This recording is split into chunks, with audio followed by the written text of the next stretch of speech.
শ্রমিক নেতা জনাব সালাউদ্দিন আহমেদ,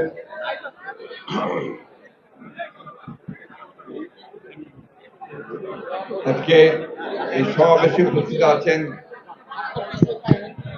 আমাদের বাংলাদেশের রাজনীতিতে একজন নতুন তারকা, নতুন বলবো না, অনেকদিন ধরেই তিনি রাজনীতি করছেন এবং বাংলাদেশের রাজনীতিতে তার স্থান করে নিয়েছেন এবং পেশাগত জীবনে অত্যন্ত সাফল্যের পরিচয় দিয়ে এবং সর্বোপরি বাংলাদেশের অবৈষম্যবাদী নেতা, গণতন্ত্রের নেতা দেশনেত্রী বেগম খালেদা জিয়ার চিকিৎসার বিষয়ে যিনি অনন্য ভূমিকা রেখেছেন, আমাদের জাতীয় স্থায়ী কমিটির সদস্য ডক্টর জাহিদ হোসেন, আমাদের কেন্দ্রীয় নেতৃবৃন্দ, এখানে আমাদের সঙ্গে উপস্থিত আছেন দেশনেত্রী বেগম খালেদা জিয়ার বিশেষ সহকারী শিমুল বিশ্বাস সহ কেন্দ্রীয় নেতৃবৃন্দ এবং এখানে কেন্দ্রীয় শ্রমিক নেতৃবৃন্দ, গাজীপুর জেলা মহানগরের বিএনপি অঙ্গ সংগঠনের সময় নেতৃবৃন্দ, শ্রমিক দলের নেতৃবৃন্দ এবং গাজীপুরের এই অঞ্চলের বিশেষ করে কালিয়াকৈর এবং আপনার এই আশুলিয়া কোনাবাড়ি এলাকার প্রিয় শ্রমিক ভাই ও বোনেরা, আসসালামু আলাইকুম। আমরা আজকে একটা বিশেষ প্রয়োজনে আপনাদের সামনে এসেছি। আমরা এখানে কোনো জনসভা করতে আসিনি। আজকে আমরা দেশের একটা অত্যন্ত গুরুত্বপূর্ণ সময়ে আপনাদের কাছে একটা কথা বলতে এসেছি। সেই কথাটা হচ্ছে যে আপনারা সবাই জানেন, আমরাও সবাই জানি যে আমরা দীর্ঘ 14-15 বছর ধরে সংগ্রামের পরে আমরা এই দুঃশাসন থেকে, ফ্যাসিবাদের হাত থেকে মুক্তি পেয়েছি, তাই না? হাসিনা থেকে মুক্তি পেয়েছি আমরা। খুশি হন নাই? সবাই খুশি হয়েছেন? জোর পাওয়া যায় না, কথা জোর নাই।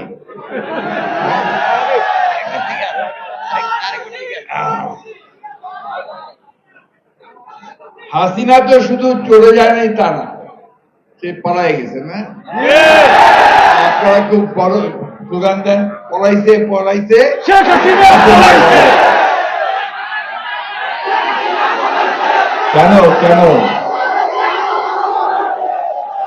এই স্লোগানটা কেন দেন আপনি? এই প্লিজ,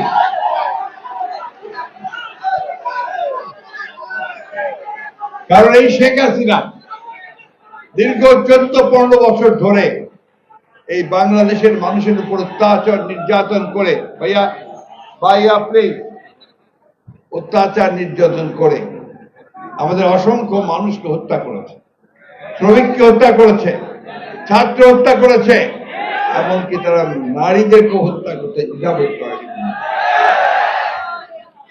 নিজে ক্ষমতায় থাকার জন্য প্রধানমন্ত্রী থাকবে, এই কারণে সে বাংলাদেশের সমস্ত রাষ্ট্র ব্যবস্থাকে ধ্বংস করে দিয়েছে। কি দিয়ে ধ্বংস করার চেষ্টা করছে? এই সরকারের যে আপনার আমাদের রাষ্ট্রের, বাংলাদেশের রাষ্ট্রের যে বিভিন্ন প্রতিষ্ঠানগুলো আছে, বিশেষ করে পুলিশ বাহিনী, তাকে ব্যবহার করছে, তাই না?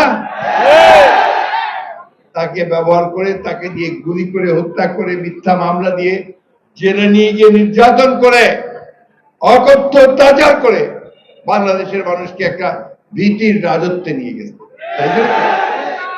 তাই সে যখন ছাত্র শ্রমিক জনতার আন্দোলনের মধ্যে দিয়ে পালিয়ে গেছে, তখন এই দেশের মানুষ হাফ ছেড়ে বাঁচছে।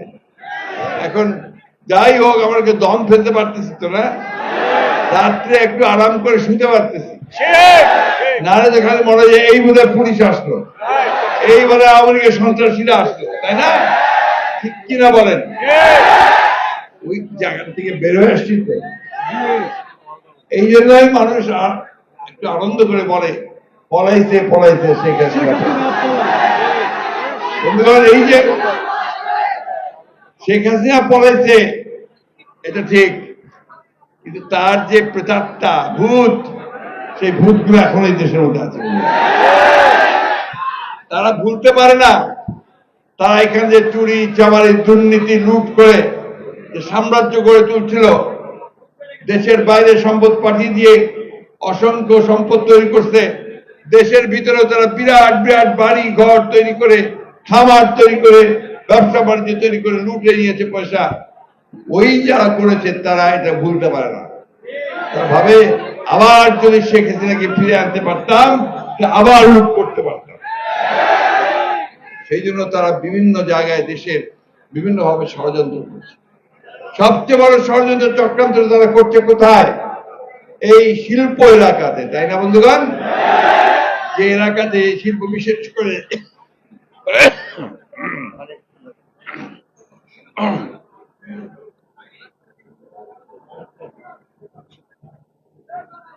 বিশেষ করে আমাদের যে পোশাক শিল্প, আমাদের মা বোনেরা যে গার্মেন্টস ফ্যাক্টরিতে কাজ করে না, করে তো আমাদের ছেলেরাও করে, অনেক ছেলে। আমি আপনাদেরকে একটা হিসাব দেব, এটা একটু আপনাদের জানতে হবে, অনেকে জানেন তাও জানার চেষ্টা করেন। আমাদের 2023 সালে বাংলাদেশ থেকে আমরা যত রপ্তানি করেছি তার মধ্যে শতকরা 85% এসেছে আপনার এই পোশাক খাত থেকে, এবং এই পোশাক খাত থেকে আমাদের আয় হয়েছে $47.38 বিলিয়ন, অর্থাৎ বাংলাদেশি টাকাতে 5,66,73,000 টাকা, 73,000 কোটি টাকা। অর্থাৎ এইটাই হচ্ছে মূল আমাদের যে আয়, বাইরের থেকে যে ডলার আমরা আয় করি। এই ডলারটা কেন লাগে? এই ডলারটা দরকার হয় আমরা যে আপনার বিভিন্ন চাল ডাল তেল লবণ তরি তরকারি যন্ত্রপাতি বিভিন্ন জিনিস যে আমদানি করি, বিদেশ থেকে নিয়ে আসি, এটা পয়সা শোধ করতে হয় ডলার থেকে। এটা যার যত বেশি থাকে, রিজার্ভে থাকে, সেই অর্থনীতি তত শক্তিশালী হয়। তো তার প্রধান খাত হচ্ছে আপনার এই গার্মেন্টস ফ্যাক্টরি, গার্মেন্টস থেকে আমরা সেটা পাই। আমাদের প্রায় 50,17,652 জন শ্রমিক এখানে কাজ করে। 50,17,652 জন শ্রমিক।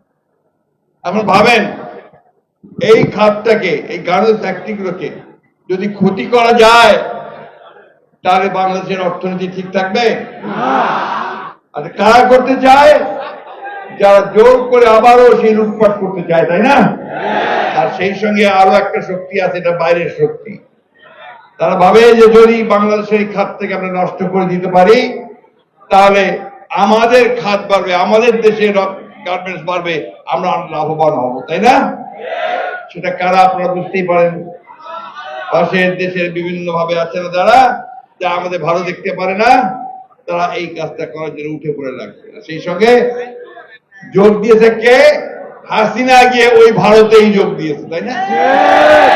ভারতেই বসবাস করতেছে। আমরা বারবার করে বলেছি, ভারতের কাছে অনুরোধ করেছি যে আপনারা এমন একজন খুনি কে জায়গা দেবেন না, গণহত্যা যে করেছে তাকে জায়গা দেবেন না, যে আমাদের বাংলাদেশে গণতন্ত্র ধ্বংস করেছে, মানুষকে খুন করেছে এবং অনেক গণহত্যার আসামি হয়েছে, তাই না?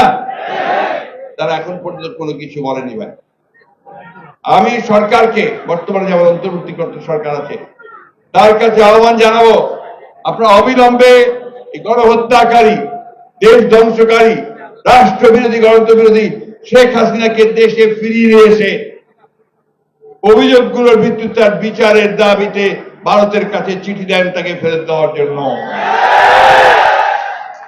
আমরা বারবার করে বলেছি যেমন কাউকে আশ্রয় দেবেন না যারা বাংলাদেশের ক্ষতি করেছে। এটা আমরা আবারও ভারতের কাছে অনুরোধ জানাচ্ছি, দয়া করে এই গণহত্যাকারী, মানুষ খুনকারী, খুনি হাসিনাকে দেশে ফেরত পাঠাবার সকল ব্যবস্থা করুন। সরকারকে আবারও বলছি, আপনি তার জন্য যে আইনগত ব্যবস্থা আছে সেই আইনগত ব্যবস্থা গ্রহণ করুন। বন্ধুগণ, সেই কারণেই আজকের এই সভা। ওই শয়তানরা বুঝবে না যে আমরা যারা মানুষ আছি, সাধারণ মানুষ আছি, আমার সামনে তরুণ যুবকরা সবাই আছে, তাই না? এই দেশটার জন্য তোমরা অনেক কষ্ট করেছো, আমাদের ছাত্ররা প্রাণ দিয়েছে না?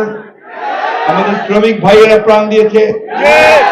আমার একটা হিসাবে প্রথম আলোর প্রথম যে হিসাব, তাতে আমি যে আপনার ওই যারা আহত হয়েছে, বুলেটে আহত হয়েছে, বিভিন্নভাবে ক্ষতিগ্রস্ত হয়েছে গুলিতে আপনার পুলিশের, আমি হাসপাতালে দেখতে গিয়েছিলাম, পুষ্প হাসপাতালে। তার মধ্যে শতকরা 60 জন হচ্ছে আপনার শ্রমিক। 60 জন শ্রমিক। কেউ আপনার গার্মেন্টস এর শ্রমিক, কেউ চায়ের দোকানে কাজ করে, কেউ আপনার আপনার এই আপনার লেদ মেশিনের যে ফ্যাক্টরি আছে সেখানে কাজ করে, পরিবহন শ্রমিক, এই সব মিলিয়ে আপনার এই শ্রমিকগুলো আছে। এই শ্রমিক ভাইদের অবদান কোনো অংশে কম নয়। আমি কাউকে এখানে ছোট বড় করে দেখতে চাই না, কিন্তু সত্য কথা হচ্ছে এটা যে আজকে বাংলাদেশের সমগ্র মানুষের ত্যাগ তিতিক্ষার বিনিময়ে, তাদের রক্তের বিনিময়ে আজকে এই আমরা হাসিনা মুক্ত হতে পেরেছি, ফ্যাসিলাত মুক্ত হতে পেরেছি। এটাকে রক্ষা করার দায়িত্ব কার? যারা আমাদেরকে ক্ষতিগ্রস্ত করেছে তাদের না আমাদের? আমাদেরকে এটা রক্ষা করতে হবে বন্ধুগণ। সেই জন্য যখন প্রথম গোলযোগ শুরু হয়েছে, আমরা আপনাদের এখানকার বিএনপি নেতা আছেন, শ্রমিক নেতা আছেন, তাদের সকলকে অনুরোধ করেছি যে আপনারা অবিলম্বে আপনারা এই এলাকাগুলোতে যান, শ্রমিক ভাইদেরকে নিয়ে, আমাদের বিএনপি নেতা কর্মীদের নিয়ে সেই জায়গায় আপনারা অবশ্যই একটা রক্ষা ব্যুহ তৈরি করেন, যেন কেউ কোনো ক্ষতি করতে না পারে। বন্ধুগণ, স্বাধীনতা অর্জন করা যেমন একটা বিরাট কাজ, তেমনি এটাকে রক্ষা করাও একটা বিরাট কাজ। মাফ করবেন, আমার বয়স হয়ে গেছে, শরীরটা ভালো না।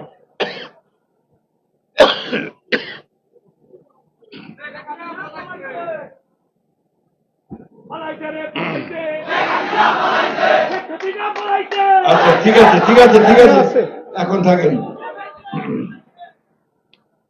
বন্ধুগণ, আপনারা জানেন যে নতুন সরকার আমাদের প্রফেসর ইউনূস সাহেবের নেতৃত্বে করতে হয়েছে। প্রফেসর ইউনূস সাহেবকে তো আপনারা চেনেন না? বিরাট মানুষ, নোবেল পুরস্কার পাইছে, তাই না? সারা পৃথিবীর মানুষ তাকে খুব শ্রদ্ধা করে, এবং এই গরিব মানুষের জন্য তিনি অনেক কাজ করেছেন, কথা বলেছেন। তার গ্রামীণ ব্যাংক, তার এই সাধারণ মানুষের জন্য যে মাইক্রো ক্রেডিট, সব মিলিয়ে তিনি গোটা পৃথিবীর মানুষের কাছে খুবই একজন শ্রদ্ধেয় মানুষ। তিনি দেশের কয়েকজন বিশিষ্ট ব্যক্তিকে নিয়ে একটা সরকার গঠন করেছেন। আমরা এটাকে বলছি অন্তর্বর্তীকালীন সরকার, তাই তো? এই অন্তর্বর্তীকালীন সরকারকে আমরা দায়িত্ব দিয়েছি যে আপনারা খুব অল্প সময়ের মধ্যে এই যে আওয়ামী লীগ যে জঞ্জাল সৃষ্টি করেছে 15-16 বছরে, এই জঞ্জালগুলোকে দূর করে দিয়ে একটা পরিবেশ তৈরি করেন যেখানে সমস্ত রাজনৈতিক দলগুলো তারা একটা নির্বাচন করতে পারবে এবং অবাধ সুষ্ঠু নির্বাচন হবে। এই দায়িত্বটা তাকে আমরা দিয়েছি এবং তিনি সেটা নিয়ে কাজ শুরু করেছেন। তাকে আমরা সহযোগিতা করছি। আমাদের নেতা যারা তারেক রহমান সাহেব একইভাবে কথা বলেছেন। আমাদের দলের চেয়ারপারসন দেশনেত্রী বেগম খালেদা, তিনি প্রথম যে বক্তব্য, মুক্ত হওয়ার পরে তিনি হাসপাতাল থেকে যে বক্তব্যটা দিয়েছিলেন, তিনি কি বলেছিলেন? তিনি আপনাদের প্রতি ধন্যবাদ জানিয়েছেন, কৃতজ্ঞতা জানিয়েছেন। আরেকটা কথা খুব পরিষ্কার করে বলেছেন যে ধৈর্য ধারণ করবেন, যারা অন্যায় করেছে, খুন করেছে, তাদের প্রতিশোধ, প্রতিহিংসা রাজনীতি তাদের সঙ্গে করবেন না। কারণ প্রতিহিংসা বাড়ায়, সমাজে অস্থিতিশীলতা সৃষ্টি করে। সুতরাং সেইখানে আমাদেরকে ধৈর্য ধরে আজকে এমন ভাবে দেশকে সাজাতে হবে যেন আমরা সবাই মিলে এখানে একটা ভালোবাসার সঙ্গে, ভাতৃত্বের সঙ্গে, প্রেমের সঙ্গে বাস করতে পারি। বন্ধুরা, সেই পরিবেশ সৃষ্টি করার জন্য আমরা তাদেরকে দায়িত্ব দিয়েছি। তারা কাজ শুরু করেছেন। আমরা আশা করব যে তারা অতি দ্রুত এই কাজটি শেষ করবেন, দেশে একটা সুন্দর পরিবেশ তৈরি করবেন এবং সেই পরিবেশের মধ্যে দিয়ে আমরা যেন সবাই রাজনৈতিক দলগুলো আমাদের যে বক্তব্য, আমাদের কথা নিয়ে জনগণের সামনে যেতে পারি, জনগণ সেটাকে বেছে নিবে, তাই না? বন্ধুদের কথাটা খুব পরিষ্কার, আমরা ভোট দিতে চাই। ভোট দিয়ে আমরা আমাদের পার্লামেন্ট নির্বাচন করতে চাই, আমরা আমাদের সরকার নির্বাচন করতে চাই। আমরা ওই কথাটা বিশ্বাস করি, আমার ভোট আমি দেব, যাকে খুশি তাকে দেব, তাই না? আওয়ামী লীগ একদিন কি করছে, যে আমার ভোট আমি দিব, তোমার ভোট আমি দেব, তাই বলছে না? তাই করছে, কখনো আমার ভোটও নেয় নাই, তাই না? আজকে বন্ধুগণ বিভিন্ন ভাবে আজকে দেশে একটা বিভ্রান্তি সৃষ্টি করার চেষ্টা করা হচ্ছে, ভাগ করার চেষ্টা করা হচ্ছে। আমরা যে লড়াইটা করেছি গত 15-16 বছর ধরে, লড়াইটা সবাই ঐক্যবদ্ধ হয়ে করেছে। আমরা বারবার ডাক দিয়েছি জাতীয় ঐক্যের, আমাদের ভারপ্রাপ্ত চেয়ারম্যান সাহেব তারেক রহমান সাহেব জাতীয় ঐক্যের ডাক দিয়েছেন। আমরা সকল রাজনৈতিক দলগুলো একসাথে আমরা যুগপৎ সংগ্রাম করেছি, লড়াই করেছি, তাই না? আপনারা এখানে অনেক সংগ্রাম করছেন না? আপনারা অনেক হরতাল করছেন না? করছেন তো? তো সেইটাকে ধরে রাখতে হবে। তো আবার আমাদেরকে আসতে দিবেন নাকি? তাহলে আমাদেরকে ধৈর্য ধরতে হবে, ঐক্যবদ্ধ থাকতে হবে। এবং সবচেয়ে বড় যে কথাটা বললাম, যে গার্মেন্টস ফ্যাক্টরি গুলোকে, আমাদের অন্যান্য ফ্যাক্টরি গুলোকে আমাদের রক্ষা করতে হবে। ভাই খুব দুঃখের কথা, আজকে আমি এখানে আসার আগেই আপনার প্রাণ গোষ্ঠীকে চিনেন? প্রাণের জুস, প্রাণের মশলা, এগুলো খুব পপুলার না, খুব বেশি চলে। তো তার যিনি মালিক সেখানে আমাদের অফিসে আসছিলেন, খুব দুঃখ করে বললেন যে আমরা তো এখানে উৎপাদন করছি, সেই উৎপাদন ভারতের সঙ্গে পাল্লা দিয়ে আমরা বিদেশেও রপ্তানি করতে পারছি, কিন্তু এখন আমাদের বিরুদ্ধে ষড়যন্ত্র শুরু হয়েছে, আমাদের ফ্যাক্টরিগুলোতে গোলমাল করার চেষ্টা করা হচ্ছে, সেখানে আমরা কোনো প্রোটেকশন পাচ্ছি না। আমি অনুরোধ করব সরকারকে যে আপনারা অতি দ্রুত এই সমস্ত শিল্প কারখানাগুলো, যেগুলো আপনার আমাদের অর্থনীতিতে সবচেয়ে বেশি অবদান রাখে, তাদেরকে রক্ষা করবার জন্য ব্যবস্থা গ্রহণ করুন। টাস্ক ফোর্সের ভিত্তিতে, জরুরি ভিত্তিতে আপনারা এই ব্যবস্থা গ্রহণ করুন। আপনারা মালিকদের সঙ্গে, শ্রমিকদের সঙ্গে, শ্রমিক ভাইদের সঙ্গে সভা করুন, কথা বলুন এবং তাদের মাধ্যমে এই দেশকে রক্ষা করার চেষ্টা করুন। আমি বক্তব্য দীর্ঘ করব না, আমি আপনাদের সামনে আগের মতো জ্বালাময়ী বক্তৃতা করব না। আমি শুধু একটা কথা আপনাদেরকে আবারও বলতে চাই, অনেক কষ্ট করে ভাই, একবার 1971 সালে আমরা স্বাধীনতা যুদ্ধ করেছিলাম। এখানে যে হাসান ভাই বসে আছেন আর অনেকে আছেন যারা আমরা স্বাধীনতা যুদ্ধ করেছি। সেদিন পাকিস্তান সেনাবাহিনীর বিরুদ্ধে, গণহত্যার বিরুদ্ধে আমরা রুখে দাঁড়িয়েছিলাম। এবং এই আপনাদের গাজীপুর ছিল একটা বড় একটা জায়গা যেখানে প্রতিরোধ সৃষ্টি হয়েছিল, পাকিস্তান সেনাবাহিনীর বিরুদ্ধে সেদিন মানুষ রেখে দাঁড়িয়েছিল, তাই না? তখনও ওই আওয়ামী লীগ 72 সালে ক্ষমতায় এসে আমাদের সেই স্বপ্নকে, চেতনাকে সে ধ্বংস করে দিয়েছিল। আবার এবারও 2008 সালে ক্ষমতায় আসার পর থেকে সে পরিকল্পিত ভাবে গণতন্ত্রকে ধ্বংস করেছে, আমাদের অধিকারগুলোকে ধ্বংস করার চেষ্টা করেছে, দেশকে আবার একেবারে শূন্য কপট দক্ষিণ করার চেষ্টা করে। আমরা সেখানে আর ফিরে যেতে চাই না। চাই আমরা? আমাদের বয়স হয়ে গেছে, আমরা কিছুদিন পরে এই পৃথিবীতে থাকবো না, কিন্তু এই তরুণরা থাকবে, এই যুবকরা থাকবে, ছাত্ররা থাকবে, শ্রমিকেরা থাকবে, তাদের দেশটাকে তাদের মতো করে গড়ে তুলতে হবে। আজকে নতুন বাংলাদেশ গড়ার কথা এসেছে। আমরাই বলেছি 2 বছর আগে 31 দফা দিয়েছিলাম, বারবার করে বলেছি যে 31 দফার ভিত্তিতে দেশের সত্যিকার অর্থে গণতান্ত্রিক রাষ্ট্র নির্মাণ করতে হবে, মানুষের অধিকারগুলোকে নিশ্চিত করতে হবে। আজকে চমৎকার একটা পুলিশ ব্যবস্থা, চমৎকার একটা বিচার ব্যবস্থা, চমৎকার একটা আপনার প্রশাসন ব্যবস্থা, অর্থনীতি সমস্ত সুন্দর করে গড়ে তুলতে হবে। সেই লক্ষ্যেই আমাদেরকে কাজ করতে হবে। আসুন আজকে আমরা সেই শপথ নেই যে এখন আমরা আমাদের কলকারখানাগুলোকে আমরা রক্ষা করব, আমাদের শ্রমিকদের সঙ্গে, মালিকদের সঙ্গে আমরা ঐক্যবদ্ধ হয়ে কাজ করব, এবং সেটাই হোক এখন এই মুহূর্তে আমাদের সংগ্রাম। আর চোখ কান সোজা রাখা, একসাথে কাজ করার জন্য করতে হবে। আর শত্রুরা আবার যেন আমাদেরকে ক্ষতি করতে না পারে, বাংলাদেশ স্বাধীনতা কেড়ে নিতে পারে, তার জন্য আমাদেরকে ঐক্যবদ্ধ হয়ে সতর্ক থাকতে হবে। ঠিক আছে? সবাই একমত? আমাদের নেতা তারেক রহমান সাহেব আমাদেরকে যে নির্দেশ দিয়েছেন সেটা আমরা পালন করব। ম্যাডাম খালেদা জিয়া যে বলেছেন সেটা আমরা পালন করব। আসুন আমরা সেই লক্ষ্যে সমস্ত রাজনৈতিক দলগুলোকে আহ্বান জানাচ্ছি, আসুন এখন আবার বিভাজন সৃষ্টি করার যে চক্রান্ত, তাকে রোধ করে দেন, রোধ করে দিয়ে ঐক্যবদ্ধ হয়ে আমরা এই দেশকে যেন আবার গড়ে তুলতে পারি, সেই লক্ষ্যে আমরা কাজ করি। সকলকে ধন্যবাদ। আসসালামু আলাইকুম। শ্রমিক ভাইদেরকে আমি বিশেষভাবে ধন্যবাদ জানাচ্ছি। ভালো থাকবেন, সুস্থ থাকবেন। আসসালামু আলাইকুম।